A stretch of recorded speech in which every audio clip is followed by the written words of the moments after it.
ജനാധിപത്യത്തെക്കുറിച്ചുള്ള ഏറ്റവും ശക്തമായ നിർവചനങ്ങൾ എന്ന് പറഞ്ഞത് എബ്രഹാം ലിങ്കൺ ആണ്.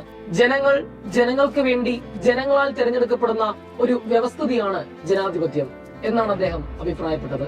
എന്നാൽ ആ ജനാധിപത്യ സംവിധാനം ഏകാധിപത്യത്തിലേക്ക് വഴിമാറുമ്പോൾ അതിനെ പ്രതിരോധിക്കാനായി ജനങ്ങൾ തെരുവിലിറങ്ങുന്ന കാഴ്ച നമ്മൾ പലപ്പോഴായി കണ്ടിട്ടുണ്ട്. 2022 ശ്രീലങ്കയിൽ രജപക്സ ഭരണകൂടത്തിനും 2024 ബംഗ്ലാദേശിൽ ഷെയ്ഖ് ഹസീനയ്ക്കും സംഭവിച്ചു തന്നെയാണ് ഇപ്പോൾ ഇതാ നേപ്പാളിൽ KP ശർമ്മ ഒലി സർക്കാരിനും സംഭവിച്ചുകൊണ്ടിരിക്കുന്നത്.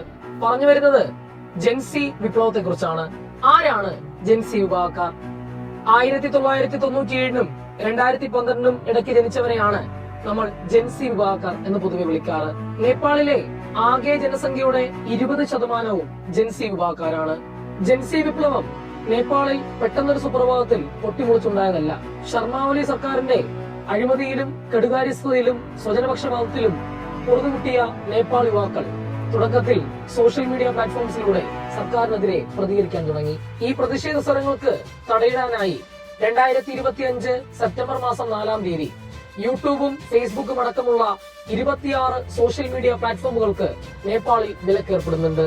ഇതിൽ കോപാകുലരായ വിദ്യാർത്ഥികളും യുവാക്കളും തെരുവിലിറങ്ങി പ്രതിഷേധിക്കുന്നു.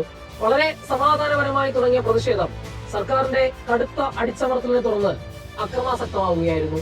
സമരക്കാർക്കെതിരെ വെടിനിർത്തലിനെ തുടർന്ന് ഏകദേശം 20ഓളം വിദ്യാർത്ഥികൾ അതിനോടകം മരണപ്പെട്ടു കഴിഞ്ഞിരുന്നു.